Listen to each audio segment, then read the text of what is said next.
व्रतामध्ये सर्वश्रेष्ठ असणारं व्रत म्हणजे एकादशी. आणि या एकादशीच्या पर्व काळावर आज मागच्या 5 वर्षापासून चालत असणारा अखंड हरिनाम सप्ताह दरवर्षी वार्षिक नित्यनेमाप्रमाणे चालणारी ही सेवा आहे. हरिभक्तीपरायण वारकरी भूषण हरिकिशनजी मुंडे महाराज यांच्या मुखातून आपण भागवत कथा ऐकत आहात. त्याचप्रमाणे या सप्ताहाचं नियोजन आयोजन करणारे आमचे हरिभक्तीपरायण रोहिदास महाराज वागदरेकर आणि हरिभक्तीपरायण कुंडताई आणि सर्वांच्या सहकार्याने चालत असणारा अखंड हरिनाम सप्ताह आणि सगळ्यांच्या माहेरामधला आहे. माहेर संताचे नामया स्वामी केशवाचे. नामदेव म्हणतात की संताचं सगळं माहेर आहे आणि जे माहेर आहे माहेरामध्ये आल्याच्या नंतर इथं कुणालाच कोणत्या गोष्टीची कमतरता राहत नाही. कारण माहेरची एक आस असते प्रत्येकाला, आहे का नाही. दिवाळीच्या मोळा लेकी आसावली पाहतस वाटुली माहेराची. आपल्या माहेराची एक वाट पाहत असते. दिवाळीचा सण असो कुठलाही सण असू द्या प्रत्येकाचं मन माहेराकडे धाव घेत असतं. का माहेराकडे जावं?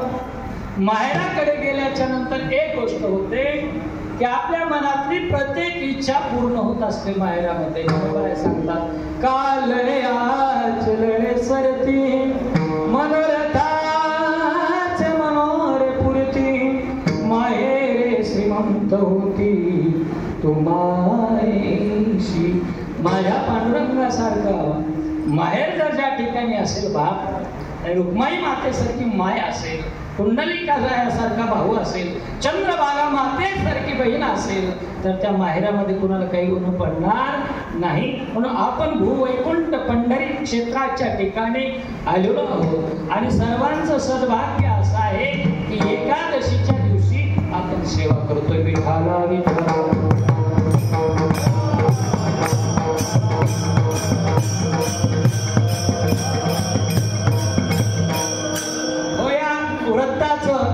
वैशिष्ट्य सांगत असताना सांगतात, जो एकादशीचा व्रतधारी मी नित्य नांदे त्याच घरी सर्व पर्वाची श्री एकादशी खरी पैबाजी. सर्व व्रतामध्ये श्रेष्ठ असणारं व्रत आहे. पण सगळ्या संतांनी काय सांगितलं की बाबांनो हे व्रत त्या ठिकाणी धरायचं. एका व्रताचे महिमा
एकादशी अन्नपान जे नर करीते भोजन ते श्वान विष्टे समान अधम जनते। या एकादशीच्या दिवशी या पर्व काळावर जर कुणी एखादा अन्न सेवन करत असेल तर तो अन्न खात नसून काय खातो? श्वान विष्टे समान अधम जनते एक। एकादशीला काय करावं आणि काय करू नये सविस्तर या अभंगामध्ये सांगितलं. तुकोबराय म्हणतात एकादशीच्या दिवशी अन्नपान कधीच करायचं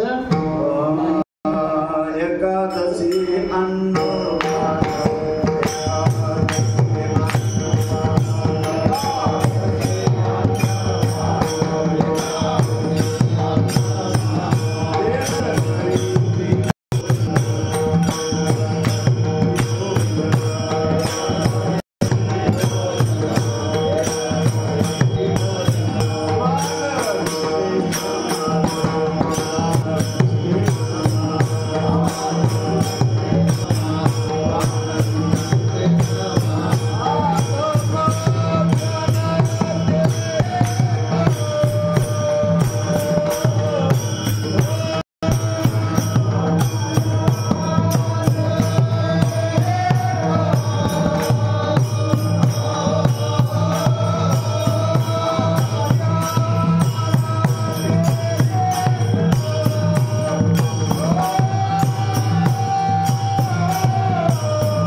अन्नपान करायचं नाही, त्याबरोबर काय करायचं नाही? शेज वाजविलास भोग करिता कामिनीचा संग तया जोडे क्षय रोग। या गोष्टी कधीच करायच्या नाही। तांबूल दान त्या ठिकाणी तांबूल सुद्धा खायचं नाही, पान सुद्धा खायचं नाही। मग काही नियम त्या ठिकाणी पाळायचे, काय करू नये आणि काय करावं तर एकादशीच्या दिवशी हरी कीर्तन ऐकलं पाहिजे, म्हणून आजचं हे कीर्तन आहे। आणि कीर्तन सुयोग आपल्या पंढरी क्षेत्राच्या ठिकाणी आहे, पण सगळ्याच एकादशी जमतील असं काही। 24 एकादशी आहेत, आपण वैष्णव आहात ना, वैष्णवाने काय करावं? वर्षातल्या 24 एकादशी धराव्या, त्याच्यानंतर 5 पर्वण्या धरल्या पाहिजे। कोणकोणत्या? पर्व विशेष भागवत धर्मी वामन जयंती कृष्णाष्टमी नरसिंह जयंती रामनवमी उत्तमोत्तमी शिवरात्र। रामनवमी कृष्ण जयंती, नरसिंह जयंती, वामन जयंती आणि महाशिवरात्रीचं पारण ते 24 आणि 5 29 20 9 बरोबर वैष्णव, अशा प्रकारे वैष्णवांची व्याख्या आहे। आणि मग हे जर जमतच नसतील तर मग 4 पर्वण्या तरी सांगितल्या, 4 एकादशी तरी जा शक्यतो धरा। कोणकोणत्या? आषाढी आहे, कार्तिकी आहे, चैत्रवारी आहे, माघवारी. या पंढरपुरामधल्या श्रेष्ठ असणाऱ्या वाऱ्या आहेत. या 4 वारीच्या एकादशी तरी करा. आणि या 4ही जमत नसतील, तुमच्या जीवावरच आल्या असतील तर एवढं करा. सांगत से बोल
आषाढी कार्तिकी विसरू नका मज.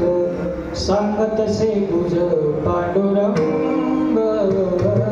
तुम्ही जाता गावा फुल फुल माझ्या जीवा भेटाल की दवा मजला. हो 2 तरी नामदेवा, 4 नाही जमल्या, 24 नाही जमल्या तरी 2 तरी विसरू नका. एक आषाढी आणि दुसरी कार्तिकी. देव बुध सांगे पंढरीसी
देवाला भेटला आणि देवाने गुज त्यांच्या कानामध्ये सांगितलं. गुज कुणासोबतही सांगायचं नसतं, नाही तर गुज तुम्ही क्रोधी अविश्वासी अशा माणसाला सांगत जा तर त्यांचा विश्वास बसणार नाही. म्हणून प्रेमाला सख्या भक्ताजवळ गुज सांगितलं. देव गुज सांगे पंढरीशी आरे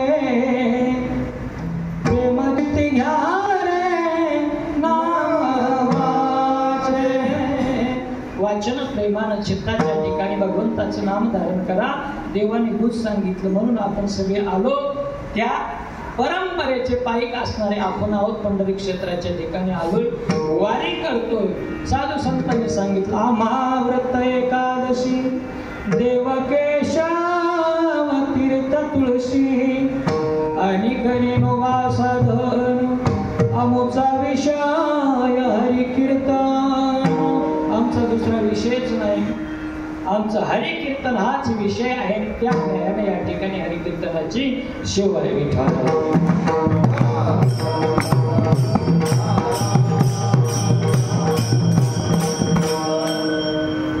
सेवे करता निवडलेला अभंग संत श्रेष्ठ प्रेम नामदेव रायाचे प्रेम भांडारी, भगवंताचे प्रेम भांडारी नामदेव रायाचा आहे. आणि तसे आज अभंग सेवेकरता 2-3 बदलले, मनातले मनात बदलले. तुम्ही म्हणता एकच घेतलाय. पहिला 7वा दिवस चिंतनाचा असल्यामुळे ह्याची दान दे का देवा. महादेवाचं दर्शन करून आलो ते अभंग ऐकायला भेटला. मग मनातल्या मनात म्हणला आता ह्याची देवा पण मागणी चरण सेवा अखंडित हा घ्यावा. लगेच लटपट येतानी ह्याची देवा पण मागणी चरण सेवा अखंडित. दळण्याला दळण्यापेक्षा दुसरा घेऊ. मग तिसरा निवडला ह्याची व्हावी माझी आस जन्मोजन्मी तुझा दास. आमचे पांढरेगावकर बंधू म्हणजे 3 वेळेस झाला या.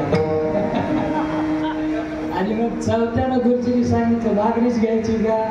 गुरुजी म्हणले अकल्प आयुष्य व्हावे तया कुळा माझ्या सकळा हरीच्या दासा. हा बघूया काही हरकत नाही. जशी सेवा करेल तशा पद्धतीनं करून ठेवा.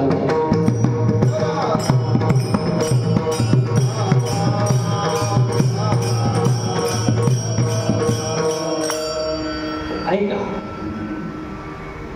ज्यांचा अभंग सेवेकरता घेतला ते नामदेवराय कोण आहेत. नामदेवरायाचा थोडा विचार करूया. वारकरी संप्रदायाचा पाया ज्या महान विभूतीने घातला ते म्हणजे नामदेवराय. संत कृपा झाली मारत फारी ज्ञानदेवे रचिला पाया उभारिले देवालया. नामातयाचा किंकर जेने केला विस्तार. नुसता पाया घालून बऱ्याच गोष्टी अशा झाल्या की 10-10 वर्ष झालं लोकांनी पाय बांधून ठेवले, पण त्याच्यावर इमारत चढवण्याचा कोणी विचारच केला नाही. काही बहादरांनी घातलेल्या पायाचे दगड उचलून नेले, विटा ठेवल्या नाहीत. पायाला किंमत नाही. पायावर विस्तार करणं सुद्धा तेवढंच गरजेचं आहे. म्हणून या वारकरी संप्रदायाच्या वैष्णव इमारतीचा विस्तार माझ्या नामदेवरायाने केला. नामातयाचा किंकर येणे केला विस्तार. विस्तार करणारे ज्ञानोबा आहेत. म्हणून या संप्रदायाची भागवत रूपी पताका या महाराष्ट्रातील पंढरपुरापासून छोट्याशा नरशी गावात जन्म झालाय, तिथून ते पंजाबमधील ओमानपर्यंत वारकरी संप्रदायाची भगवी पताका नेणारे ते नामदेवराय. पताका फडकवणं एवढं सोपं आहे का काम नाही ना. पाहे पाय ध्वजचे चिरगुट राया जतन करिता कष्ट तैसा एक पतित परी तुझाची मुद्रा. झेंडा सांभाळणं एवढी सोपी गोष्ट नाही. वर्षात आमच्याकडे 4 झेंडा सांभाळण्याच्या ड्युटी येतात. तिथं गुरुजी लोकांची मारामार असते. या झेंड्याला कुणाची ड्युटी, कारण सकाळी 6 पासून संध्याकाळी 6 पर्यंत थांबायचे. तिथं आम्ही काढाकाढ करतो. पण ज्या ध्वजाचं रक्षण करण्यासाठी आमच्या वीरांनी कधी त्या ठिकाणी विचार केला नाही. ध्वज सांभाळण्यासाठी त्याची रखवाली करण्यासाठी कोई सिख कोई जाट मराठा कोई गुरखा कोई मदरासी सरहद पर मरने वाला सरहद पर मरने वाला हर वीर था भारतवासी हर वीर था भारतवासी. जब अंत समय आया तो कह गए कि अब मरते हैं. खुश रहना देश के प्यारों, खुश रहना देश के प्यारों. अब हम तो सफर करते हैं, अब हम तो सफर करते हैं. कुणाच्या छातीत गोळी, कुणाच्या डोक्यात गोळी, कुणाच्या पायात गोळी, कुणाच्या मांडीत गोळी घुसलेली असते, तरी सुद्धा आमचा भारतीय जवान हा ध्वज सांभाळण्याचं काम करतोय. आता फक्त सीमेवरच त्या ठिकाणी शत्रू आहेत, पण त्या काळात सीमाही सुरक्षित नव्हत्या आणि इथलं राज्यकर्ते सुद्धा सुरक्षित नव्हते. इथं धर्मावर ग्लानी होती. त्यावेळेला भागवत धर्माची पताका पंजाब पर्यंत आटके पार नेण्याचं काम ज्या संत संतांनी केलंय त्यांचं नाव म्हणजे नामदेवराय विठाल.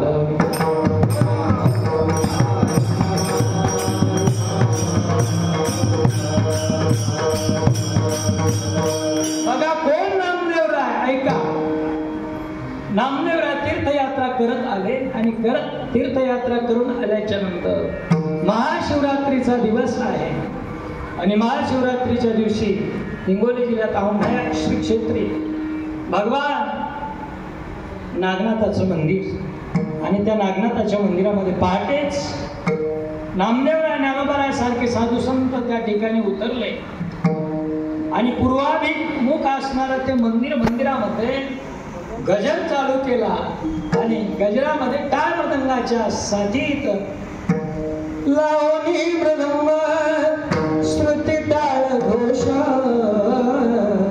शिवग मरस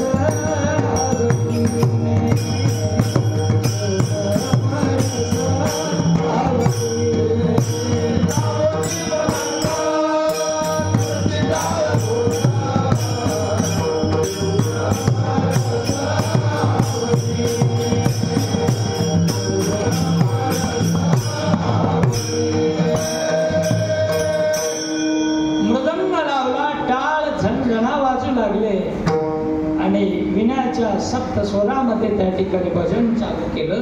पांडुरंगाला आळवण्याचं काम चालू केलंय आणि त्याच वेळेला परकीय आपल्या धर्मावर गंडांतर आणतात. हे तो परकेच आहेत, यात नवल नाही.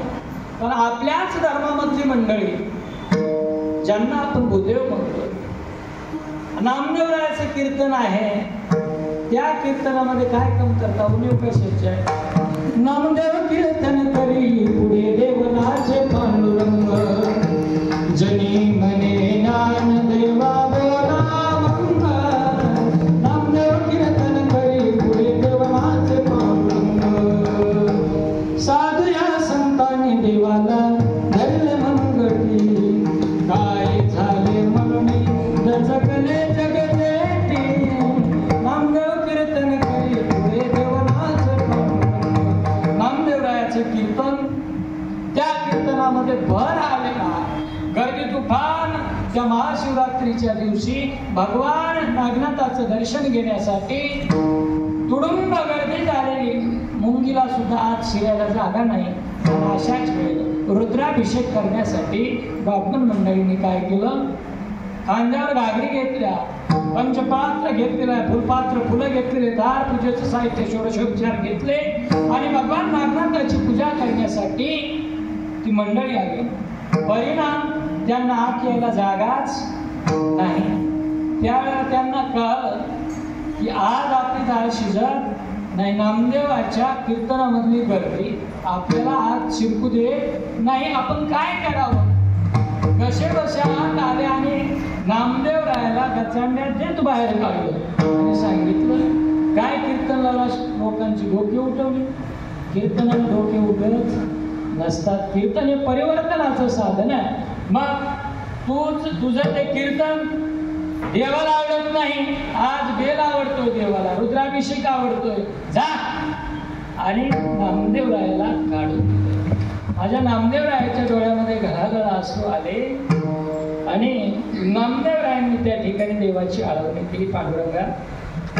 आणि ज्या कीर्तनाचे महत्त्व सांगितले जाते, कीर्तनाचे नटनाचे नाशिले व्यवसाय प्रायचित्ताचे जे नाम चिनाय पापाचे ऐसे केले यमदमाव कळानी कीर्ते ठायावरुणी उठविले. या कीर्तनाची ताकद, या हे कीर्तन करायला मला या नागनाथाच्या मंदिरामध्ये मजा बंदी. अरे कीर्तन करण्याला मला जर या ठिकाणी देवा अडचण निर्माण होत असेल तर तुझं वर्णन, तुझी कीर्ती गायची कुठं आम्ही. आणि तुला जर खरंच या भक्ताचा लढवा प्रेम वाटत असेल, माया वाटत असेल, तर मी आता कीर्तन चालू करतो. देवा तुझा आशीर्वाद मला पाहिजे. पश्चिमेकडे नामदेवराज गेले आणि तिथं कीर्तन चालू केलं. चमत्कार काय झाला?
आम्ही चालत्या बोलत्या माणसाला फिरवण्याची ताकद आमच्यामध्ये, पण निर्जीव असणारं ते मंदिर, त्या मंदिराला पूर्वेकडे असणारं तोंड पश्चिमेकडे करण्याची सामर्थ्य ज्यांच्या कीर्तनामध्ये ते नामदेवराय. आणि त्यांचा आवाज कोण? नामदेवराय. ऐका, पंढरपूरच्या वाळवंटामध्ये नामदेवरायांचं कीर्तन चालू. सगळेजण आले. या कीर्तनाला साधे व श्रोते नव्हते. प्रभू तुम्ही महेशाची या मूर्ती. आणि त्या कीर्तनामध्ये श्रोता महेशाचीच मूर्ती म्हणजे आमचे निवृत्तीनाथ महाराज. ऐका नाही, निवृत्तीनाथ आले, दर्शन घेतलं. नामदेवराय काही वाकले नाही. ज्ञानाचा सागर सखा माझा ज्ञानेश्वर हे ज्ञानोबाराय आले, त्यांनी दर्शन घेतलं. पण नामदेवराय हाबीबच्या कंसासारखे ताटच. सोपान्य आले, त्यांनी दर्शन घेतलं. पण तिथंही काही नामदेवराय वाकले नाही. मुक्ताबाई म्हणल्या आपण दर्शन घ्यायचं. त्या मुक्ताबाई आहेत. मुक्तपण मुक्त श्रेष्ठपण श्रेष्ठ सर्वत्र वरिष्ठ आदिशक्ती. नाथ बाबा सांगतात ती मुक्त आहे. म्हणे मुक्ताबाई,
तो अभिमान दूर केला तरच मी दर्शन घेऊन मुक्ताबाई झाले. आता व्यावहारिक दृष्टीने जर पाहिलं, लौकिकाच्या दृष्टीनं मुक्ताबाई महान होत्या का लहान होत्या?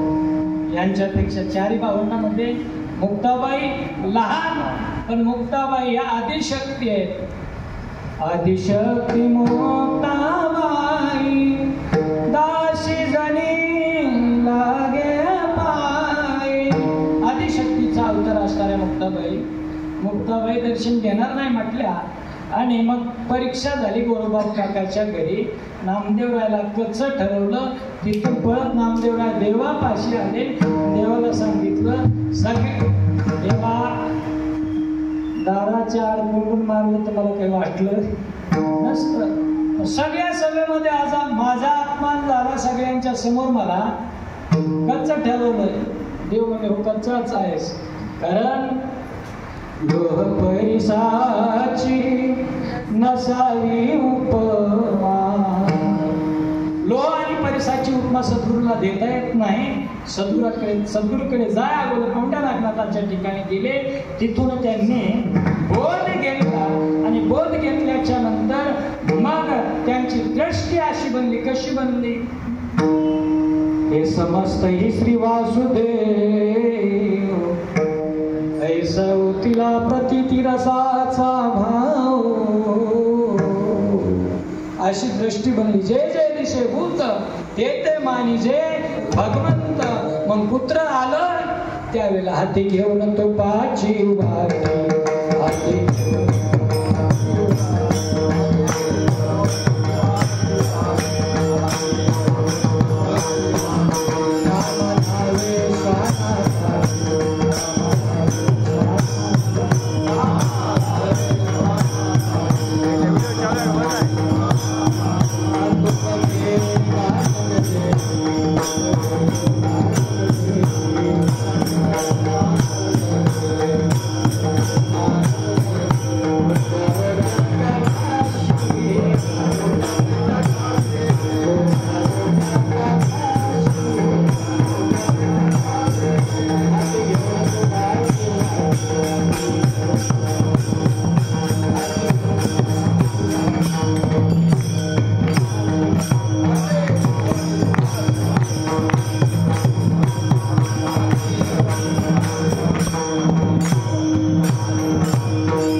द्वादशीचा स्वयंपाक माझ्या नामदेवरायांनी केला.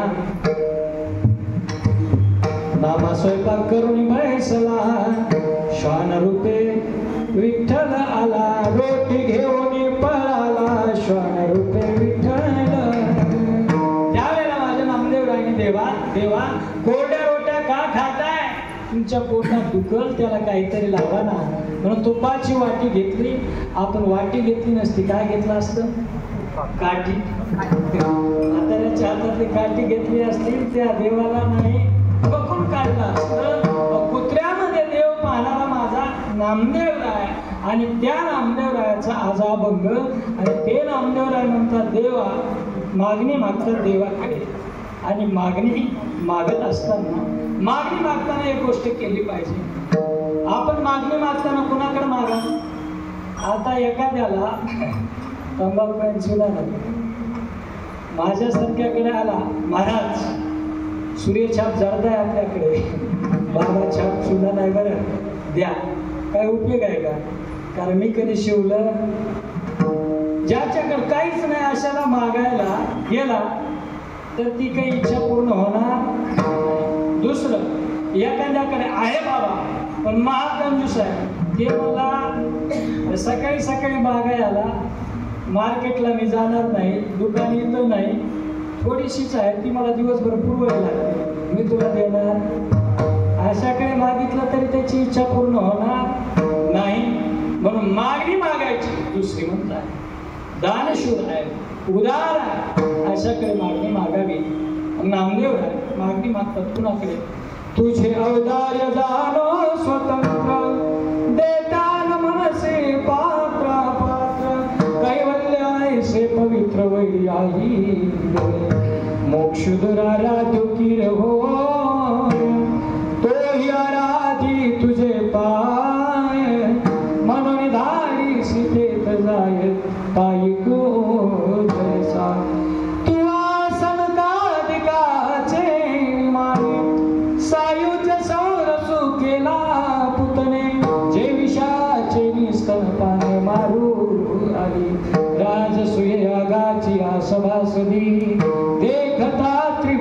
कुणाची मागली कैसा दुर्वाक्य शब्दी निस्तेजलासी ऐशी अपराधिया शिशुपाळा आपण पेठाव दिदला जी गोपाळा उतान चरणाची आवाळा काय ध्रुवपदी चाड तो वनाला याची लागी जे बैसावे पितयाचे उसंगी के चंद्र सूर्या परिस जगी लागू केला असा तो उदार असणारा भगवान परमात्मा ज्यानं फक्त वाटीभर दूध मागितलं होतं त्या वाटीभर दूध मागणाऱ्याला दुधाचा आखा सागर देणारा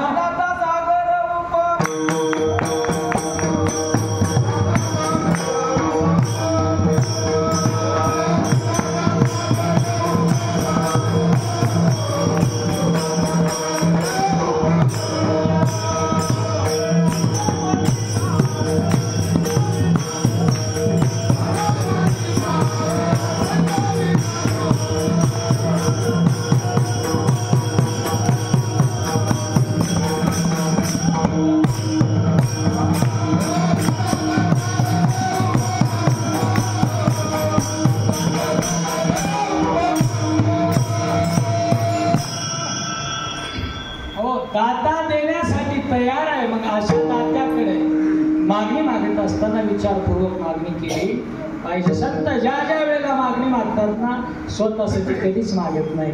ते नामदेवराय आहेत. नामदेवरायाचा भावच काय होता? नाम म्हणे आम्ही पायरीचे चिरे वरी संत ही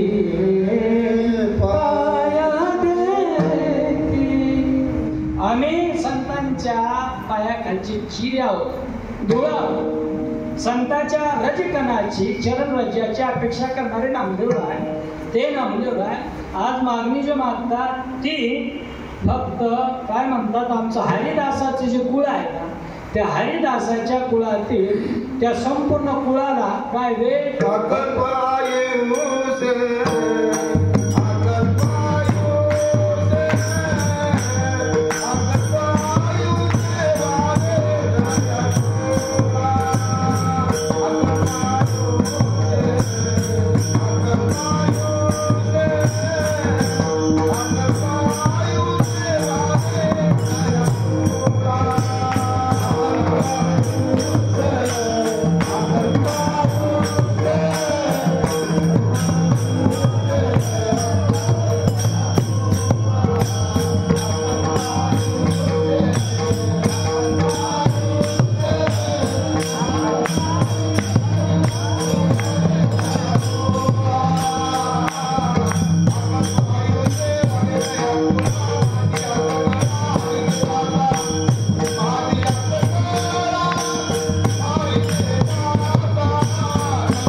अकल्पास आयुष्य माझ्या हरीच्या कुळांना झालं पाहिजे. पण त्या हरीचं कुळ कोणतं? परंपरा त्याची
कसाब सारख्याच्या कुळाला जर आयुष्य दिलं, भारतातलं एकच ताजमहाल उडील तिथे, देशच्या देश उद्ध्वस्त करील का नाही. म्हणून कुणाच्याही कुळाला आयुष्य द्यायचं नाही. परंपरा त्याचे कुळ शुद्ध.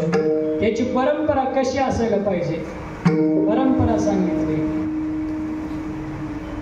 परंपरा अशी असावी.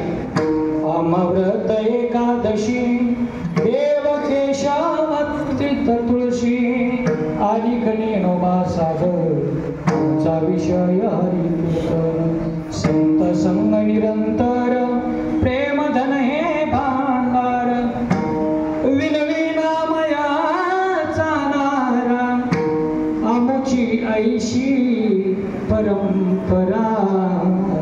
ती परंपरा अशा पद्धतीची असेल त्या कुळालाच तुम्ही काय द्या, आयुष्य द्या.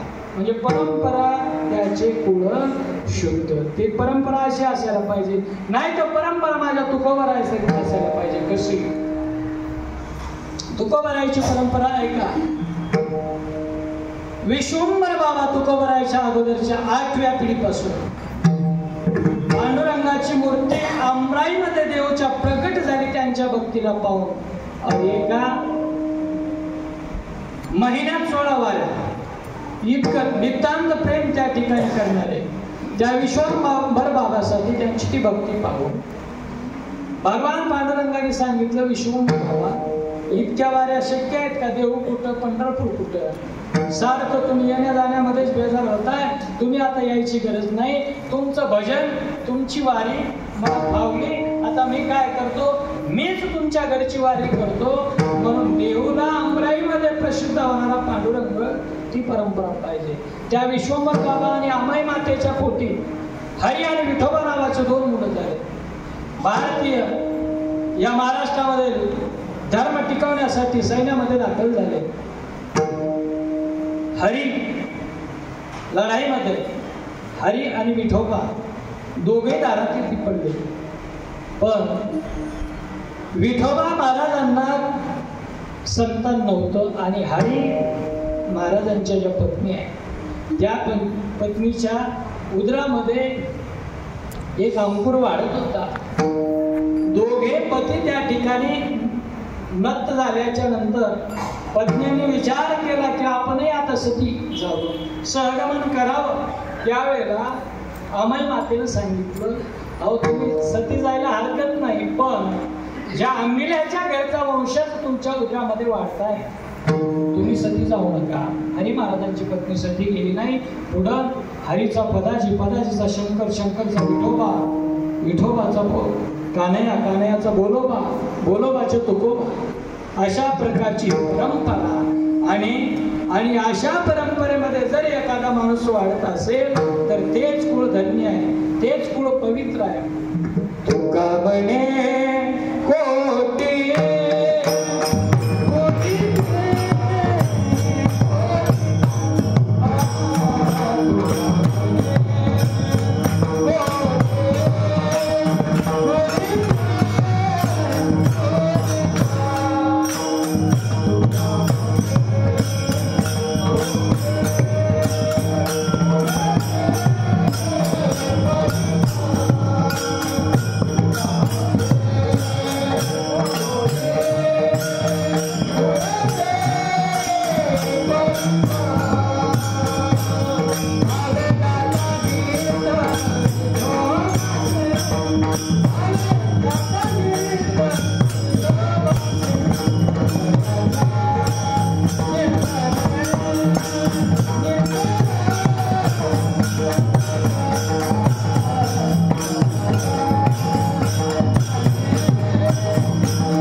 उगाच रावणाच्या कुळाला आयुष्य वाढू द्या म्हणलं नाही.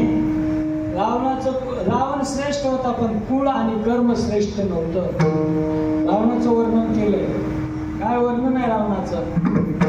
सोनियाची पोरी समुद्राचा वेळा समुद्रावगाळा राक्षसांचा. सोनियाची पोरी समुद्राचा वेळा समुद्रावगाळा राक्षसांचा.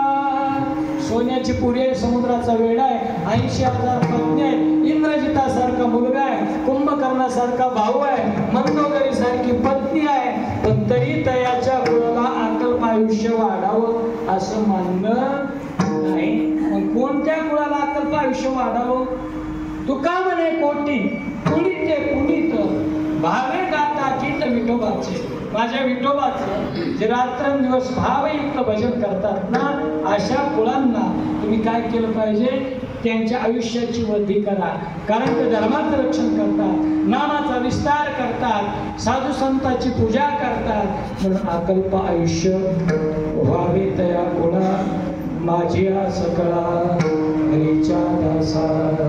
हे जे हरीचे दास आहेत, या हरीच्या दासांना भरपूर त्या ठिकाणी आयुष्य वाढलं पाहिजे. नाहीतर कसं आहे, आयुष्य आपल्याला वाटतं जगावं, घडी घडी काळ वाटयाची पाय, घडी घडी काळ वाटयाची पाय. अजून किती आहे अवकाश, अजून किती आहे अवकाश. हरिमुखी गातार पली चिंता, हरिमुखी गातार पली चिंता.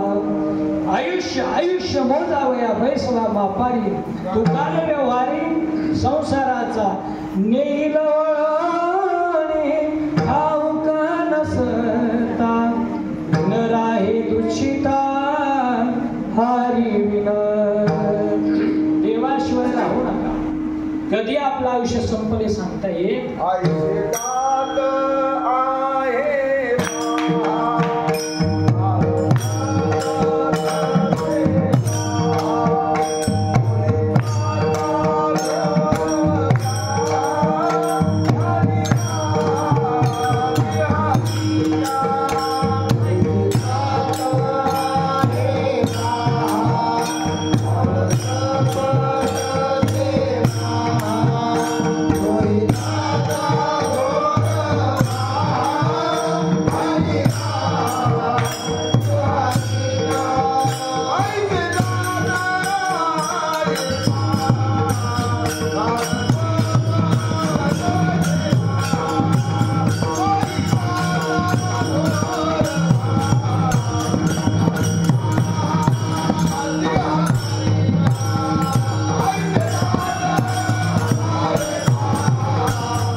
आयुष्यात फलफला तुझला केसे कळेना. 2 दिवसाची तनु आली की रे पाहोळा. आयुष्यात फलफला तुझला केसे कळेना. या आयुष्याचा ज्याने सदुपयोग करून घेतलाय, आयुष्याची या साधने सच्चिदानंद पदवी घे. एवढा अधिकार नारायणे कृपावलोकने दिला. आयुष्याचं ज्याने सोनं केलंय, अशाच भक्ताच्या कुळाला अकल्प आयुष्य पावे तया कुळा माझी आस हरीच्या दासा. त्यांना आयुष्य भरपूर दे. आणखी काय कर अभंगाचं दुसरं कल्पनेची बाधा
कल्पनेची बाधा न हो कोण काही संत मंडळी सुखी असो.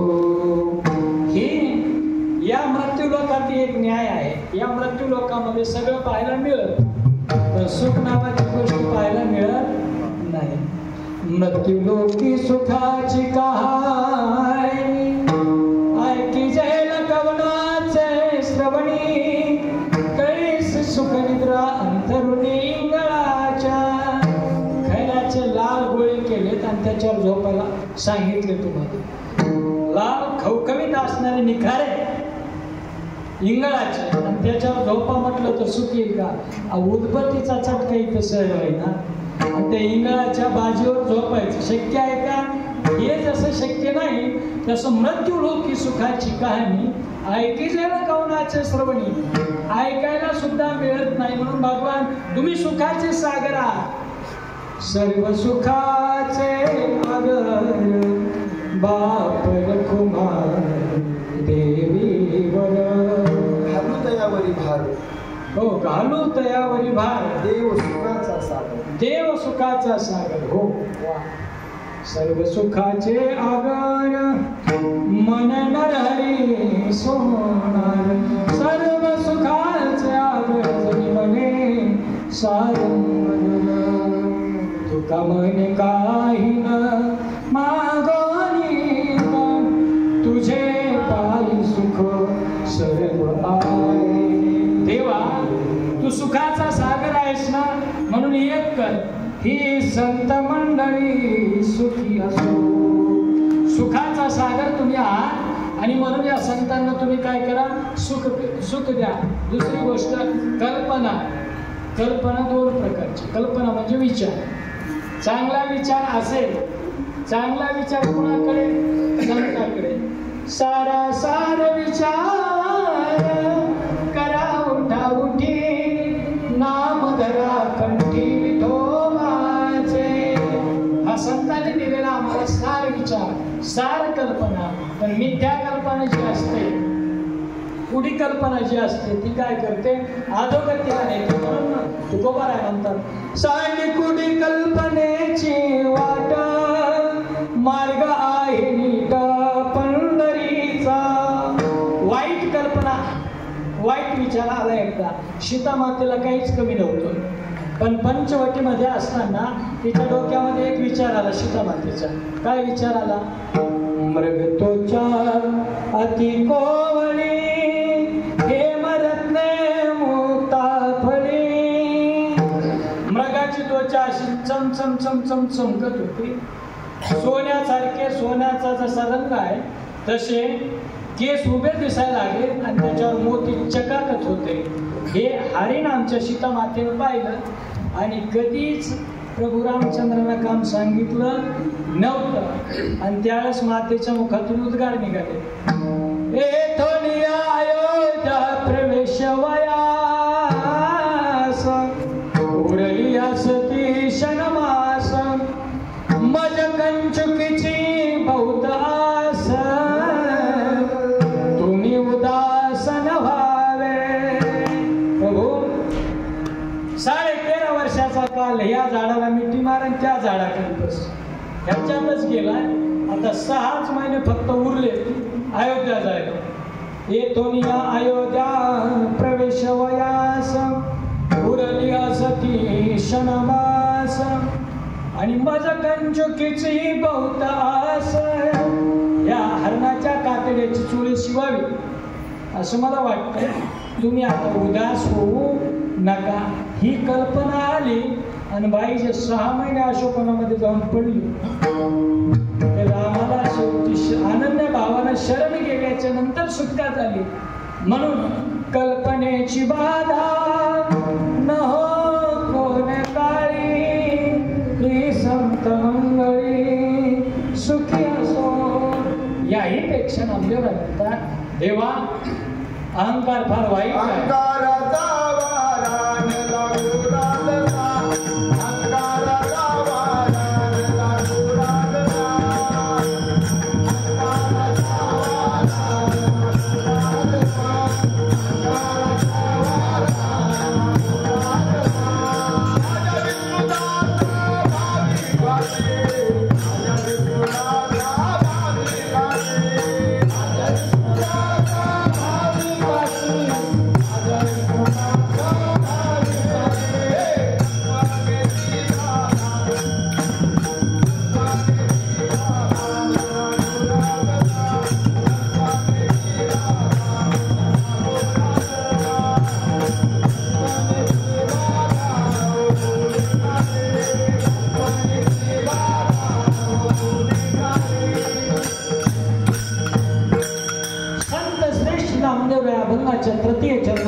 म्हणतात अहंकारासारखा दुसरा वैरी नाही. एकदा असाच अहंकार काय झालं माहित आहे का, हनुमंतराय हे सगळे संत तीर्थ प्रदक्षिणा करत असतात. पृथ्वीची प्रदक्षिणा करत करत करत द्वारकेच्या ठिकाणी गेले.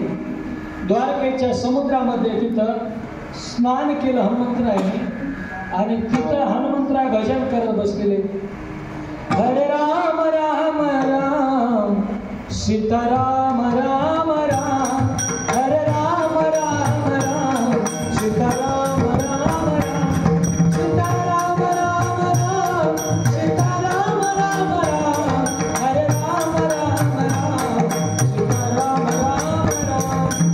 हनुमंतरायाचं भजन चाललंय. तेजपुंज देह बांधा.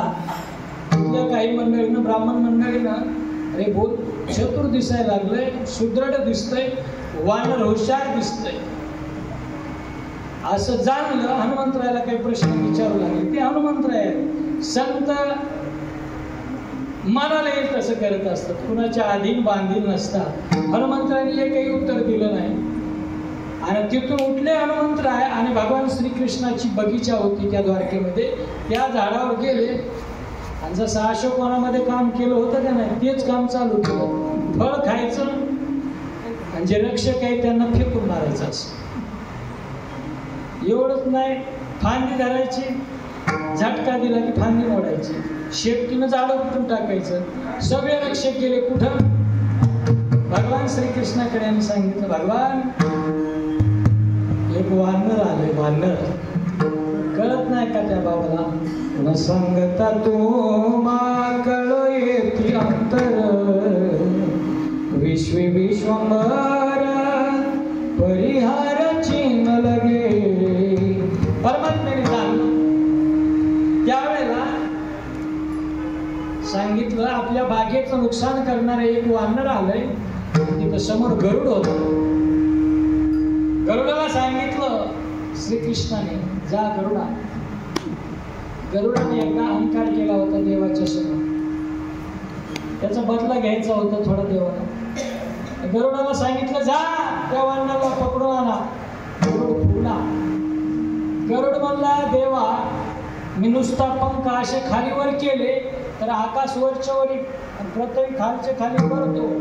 एवढी ताकद आहे माझ्यामध्ये आणि एवढं सामर्थ्य असताना साध्या माता बोलायला मला पाठवता. हे म्हणजे जाय रे बाबा, तेव्हा बोलू ना. माझी एक विनंती आहे तुला, भक्ताला विनंती करतो. अधिकार होता कसं, हा जातो जातो. गेला आणि गेल्याच्या नंतर गरुड तिथं गेला. हनुमंतराय फळ खात होते. ए वानरा, तुला बलराम श्रीकृष्णाने बोलवलं. पुन्हा बलराम श्रीकृष्णाने बोलवलेला. आता हनुमंतरायाची शेंगी अगोदरच तयारी झाली. हनुमंतराय म्हणले हे बलराम हल्ला कुठून? मला सीताराम माहित होता, मला राजाराम माहित होता, मला दाशरथीराम माहित होता, मला श्रीराम माहित होता. हे बलराम तर मी होतो तो जन्मलाच नव्हता. हल्ला कुठून? अरे माकडा तुला बोली ना असं म्हटल्याबरोबर हनुमंतरायाने असं ते फळ खाता खाताच असा उलटा हात मारला त्या गरुडाला. जसा हाताचा तडाखा बसला तिथून जे उडाला गरुड समुद्रामध्ये जाऊन पडला. द्वारकेत समुद्रात पडल्याच्या नंतर गटांगळ्या खाऊ लागला आणि गटांगळ्या खाता खाता म्हणला कृष्णा धावरे धावरे लवकरी, हरी तू आमुचा कैवारी, माझे संकट पडले भारी, कृष्णा धावरे लवकरी. भगवंताचा धावा केल्याबरोबर भगवंताने कसं कसं पाण्याच्या बाहेर काढलं आणि काढल्याच्या नंतर थंडीने कुडकुडणारा दात खटखट खटखट वाजायला, चोंच खटखट वाजू लागली. अंगाला कापड भरलं होतं.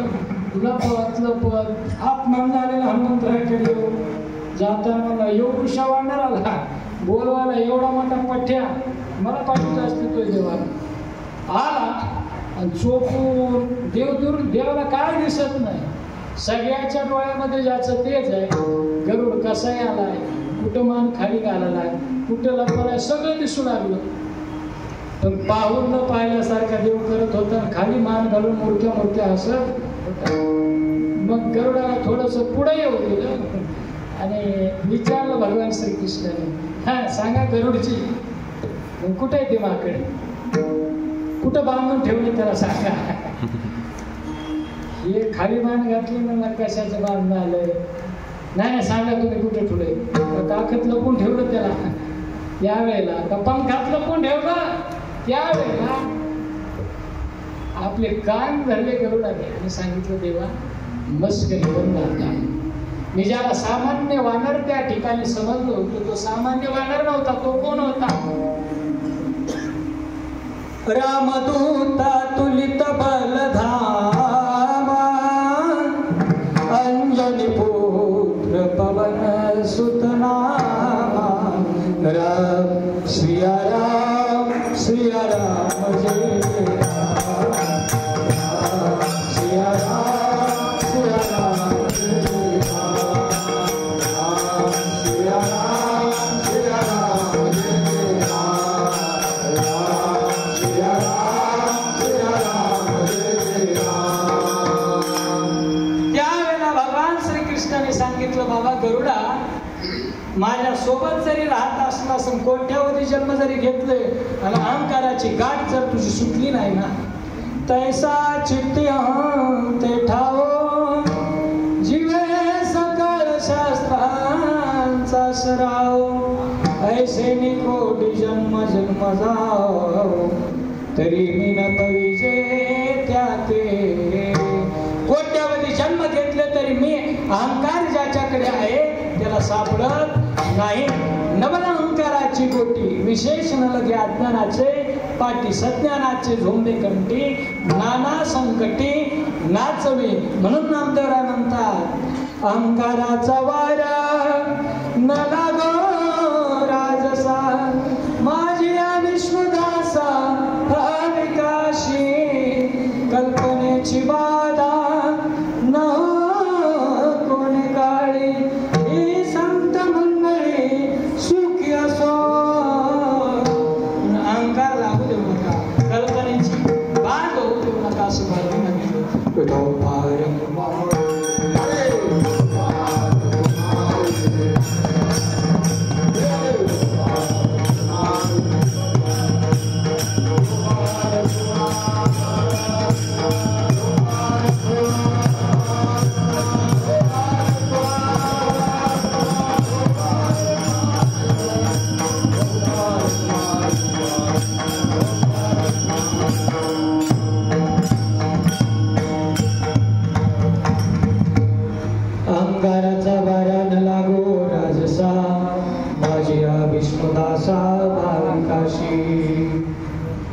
एक करा देवा, हरीच्या दासांना अकल्पापर्यंत आयुष्य द्या. हरिदासांना सुखी ठेवा, संत मंडळीला सुखी ठेवा. कल्पनेची बाधा होऊ नये, सुख त्यांना प्राप्त झालं पाहिजे. आणखी अहंकाराचा वारा सुद्धा लागू नये. अहंकार तर येऊच नाही, पण अहंकाराचा वारा दुरून सुद्धा त्यांच्याकडे येऊ नये एवढं करा. आणि अहंकाराचा वारा न लागो राजसा माझी विष्णुदासा भाविकाशी. शेवटच्या चरणात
की संत मंडळी सुखी असो. शेवटच्या चरणात नामदेवरायांनी सांगितलं, ज्याच्या मुखामध्ये पांडुरंगाचं रात्रंदिवस नाम आहे, अखंड खंडेना जीवन रामकृष्ण नारायण, असं जे भगवंताचं नामचिंतन करतात ना, त्यांचं कल्याण असो. कल्याण म्हणजे हित, त्यांचं हित व्हावं. आणि हित करणारे संत असतात, देव असतो, ग्रंथ असतो. अहितापासून काढिते हित देवो निवाडविते, नाही स्तुते प्रती माऊली जगा. हो, ते संत आहे का नाही, ग्रंथ आहे, अहितापासून काढणारे.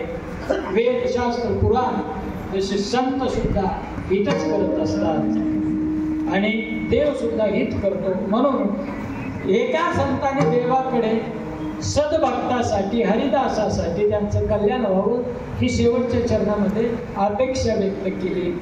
आणि यथामते यथावकाश ही सेवा ज्या भगवंताच्या सानिध्यामध्ये झाली त्याच पांडुरंगाच्या समचरणाजवळ अर्पण करतो. संत या वास्तूचा अधिष्ठान असणारे संत श्रेष्ठ सिंह महाराज त्यांच्या चरणी अर्पण करून वाणीला पूर्णविराम. ज्ञानेश्वर